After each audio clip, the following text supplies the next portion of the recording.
Assalamualaikum warahmatullahi wabarakatuh. Selamat datang kembali di Podcast Pega. Podcast Pega menyajikan obrolan-obrolan berharga seputar sekolah, hiburan, dan berita-berita terkini. Pada siaran kali ini, saya dan salah satu narasumber akan membahas tentang salah satu program unggulan yang ada di Spega. Untuk itu, saya bersama Ustadz Hamam.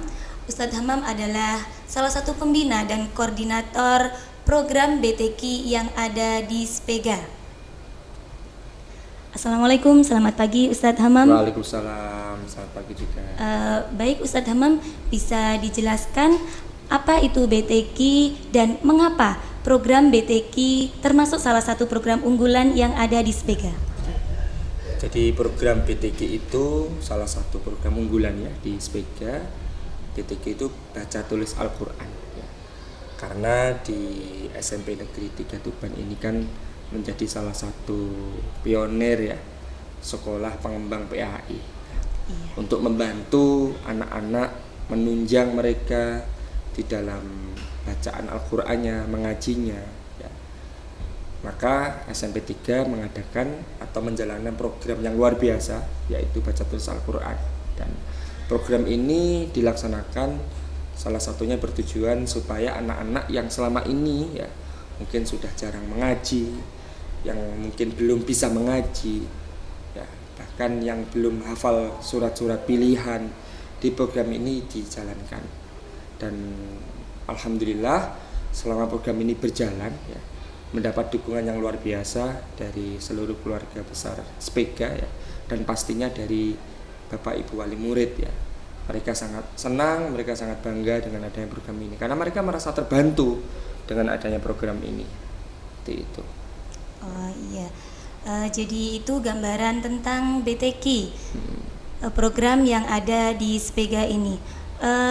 Bisa dijelaskan kembali Ustadz, bagaimana program itu berjalan dan kegiatan apa saja yang ada di BTQ tersebut? Oke, baik. Jadi begini, BTQ itu dulu berjalan 1 minggu hanya 1 kali. Jadi dulu itu hanya untuk kelas 7 ya. Mungkin sekitar tahun 2013-14 kalau tidak salah, seingat saya itu hanya kelas 7 ya. Kelas 7 2 hari ya. Jadi hari Senin dan hari Selasa. Kemudian seiring berjalannya waktu, alhamdulillah banyak wali murid yang mendukung dan merasa kenapa kok cuma kelas 7? Kenapa tidak dilanjutkan di kelas 8? Akhirnya di tahun 2015 insya Allah itu mulai BTQ itu dilanjutkan sampai kelas 8. Sehingga pelaksanaannya untuk Senin Selasa untuk kelas 7, Rabu Kamis untuk kelas 8. Dan alhamdulillah sehingga pembelajaran dan target-target pembelajaran yang dicapai bisa lebih banyak gitu. Kalau kita melihat dari latar belakang, karena memang program BTQ itu sebenarnya juga ada ya, dicanangkan juga oleh Kementerian Agama dan khususnya di sekolah-sekolah negeri ya, atau sekolah-sekolah MTS. Dan yang menjadikan kita bersyukur alhamdulillah di SMP 3 ini, di SPG ini sangat didukung sekali ya, mulai dari sarananya, kemudian biaya operasionalnya, kemudian pastinya harus didukung juga dengan pengajarnya gitu kan. Bisa dikatakan BTQ yang berjalan ya, yang sifatnya wajib ya untuk peserta didik itu hanya di SMP 3, khususnya Kabupaten Tuban ya. Walaupun ada sekolah lain menjalankan tapi mungkin belum wajib ya, alhamdulillah. Dan yang ada di BTQ itu anak-anak diajak untuk mulai dari tahsin Al-Quran ya, kemudian diajak baca Al-Quran bersama-sama, kemudian dites satu persatu, kemudian termasuk anak-anak diminta untuk menyetorkan hafalan ya, hafalan. Jadi bukan hafalan tahfidz Quran secara umum ya, karena kita memahami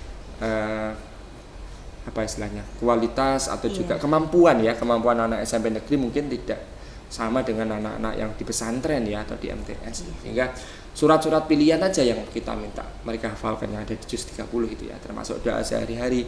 Tujuannya apa? Bagaimana anak-anak itu nanti yang mereka hafalkan itu nanti pasti akan terpakai ketika mereka nanti di luar sekolah, sampai mereka nanti di masyarakat ya.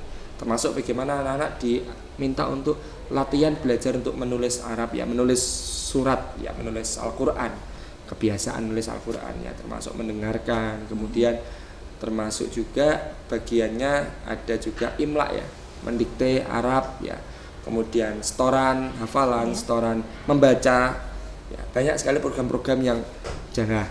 Di BTK sendiri kita sudah punya sistem yang mana sistem ini pengawasannya luar biasa, sehingga di depan kami ini ada 4 kartu ya, ada warna biru, kemudian warna orange, kemudian ada warna hijau, ada warna kuning ya. Jadi satu anak ya itu mendapatkan 2 kartu ya, satu anak dengan 2 kartu. Ya. Jadi untuk kelas 7 itu mendapatkan warna hijau dan warna kuning, di mana ini adalah pelaporan. Kalau mungkin para pendengar semuanya mungkin kalau di TPG itu ada ya, atau di sekolah MI, di MTS itu ada semacam kartu hafalan. Di SMP 3 juga tentunya kita membuat sistem seperti ini ya, dan ini menjadi sumber penilaian nanti di BTG ya, karena memang di BTG sendiri juga ada rapot khususnya, jadi terpisah dengan rapot akademik secara umum ya. Jadi pelaporan kita ke orang tua bahwa program baca tulis Al-Quran itu juga ada ketuntasannya ya, target-targetnya, sehingga kami ya selaku tim dari BTG melaporkan semuanya setiap akhir semester. Jadi seperti itu, dan pelaksanaannya itu tadi. Jadi untuk kelas 7 itu hari Senin Selasa mulai dari jam setengah 2 lebih 10 menit sampai jam setengah 3 lebih 10 menit, yaitu di jam ke-9 ya. Cuman waktunya 60 menit 1 jam. Dulu memang pernah hanya 40 menit. Kemudian kami evaluasi ternyata belum maksimal lah, sehingga durasinya ditambah menjadi 60 menit dalam 1 kali pertemuan. Jadi kelas 7 mendapatkan 2 kali pertemuan dalam 1 minggu, kelas 8 mendapat 2 kali pertemuan dalam 1 minggu. Jadi seperti itu. Sungguh sangat luar biasa. Untuk ini Ustadz, untuk pembina dari BTK itu sendiri, apakah dari guru-guru yang ada di SPEGA atau mungkin ada pembina yang diambil dari luar dalam program BTK tersebut? Baik. Kalau selama kami di sini ya, selama kami jadi koordinator BTK, memang guru BTK ini beberapa kali ada yang keluar masuk ya, yaitu tentunya pasti karena ada sesuatu hal ya. Alhamdulillah untuk di tahun ajaran baru sekarang ini, di tahun ajaran 2022-2023 ini pembina BTK-nya dari dulu memang ada 8 ya, karena memang jadi pembina BTK itu mereka masuk ya Senin sampai Kamis ya. Hari Senin Selasa membina kelas 7, hari Rabu Kamis membina kelas 8. Nah, untuk saat ini guru kami ya, tim-tim kami di BTK itu ada 8, yang 4 dari dalam sendiri ya, unsurnya dari beberapa guru ya, guru PAI, guru non PAI ya, termasuk juga ada 1 yang dari staf tenaga administrasi sekolah. Kemudian ada juga 4 yang dari luar ya. Kenapa sih kok kita ambil dari luar ya? Karena memang setidaknya karena kita harus benar-benar melihat secara kualifikasinya, kemampuannya ya. Tapi alhamdulillah insyaallah hampir semuanya guru BTK kami ini secara kemampuan Al-Qur'annya bagus ya. Dan beberapa bisa dikatakan hampir semuanya alumni pesantren. Ya, ini sudah, dan yang luar biasanya lagi hampir semuanya dikatakan masih muda-muda. Nah, tujuannya apa? Tujuannya supaya anak-anak ini nyaman ya, enjoy dengan Bapak Ibu guru, Ustadz Ustazah BTK kita yang membina ya. Karena mereka butuh istilahnya semangat ya, karena namanya SMP ini luar biasa, karena godaannya anak SMP itu istilahnya kadang banyak anak SMP itu yang sudah nggak mau ngaji ya, sehingga program BTK ini diwajibkan supaya paling nggak minimal mereka dalam 1 minggu 2 kali pertemuan mereka dibina secara intensif terkait program.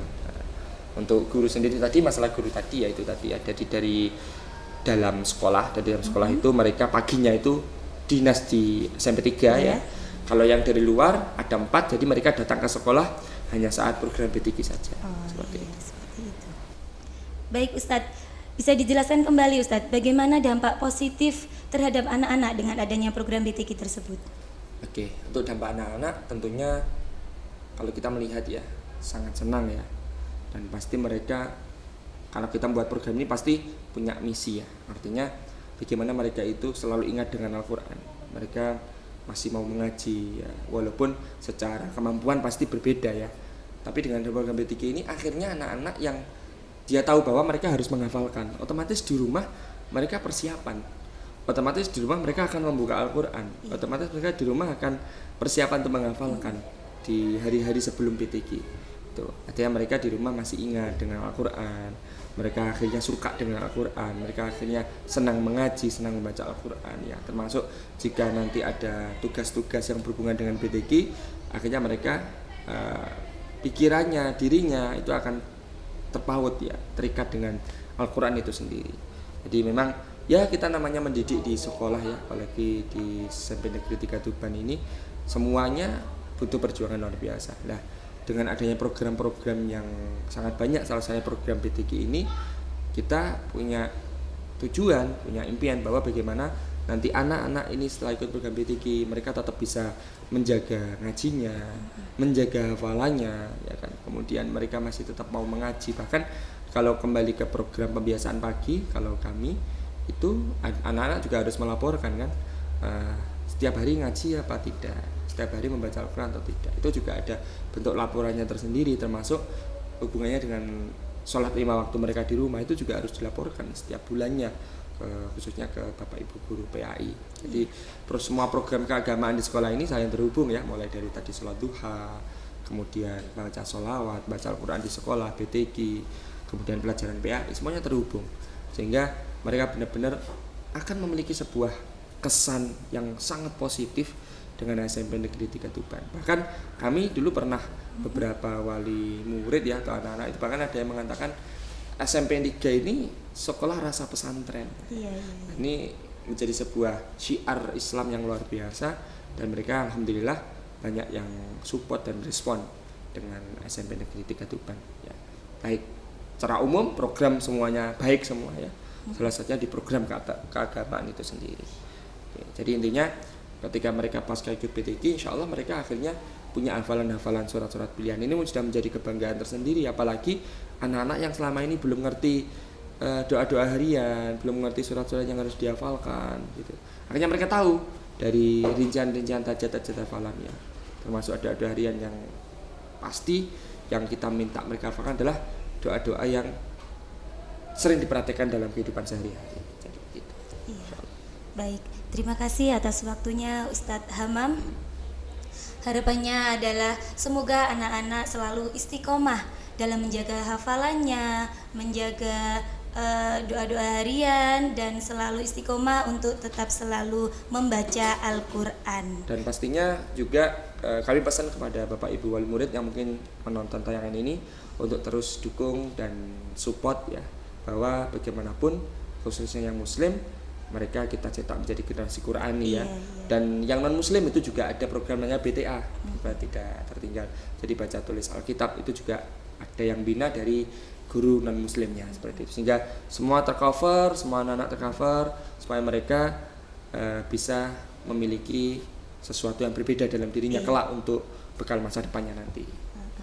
SMP Negeri 3 Tuban termasuk salah satu sekolah negeri yang religius, sekolah negeri rasa pesantren seperti itu, Ustaz. Ya, insya Allah. Semoga kami semua juga tetap istiqomah semua gitu ya untuk mendakwahkan semuanya ini.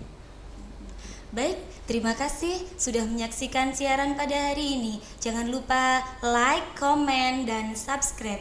Wassalamualaikum warahmatullahi wabarakatuh. Waalaikumsalam warahmatullahi wabarakatuh.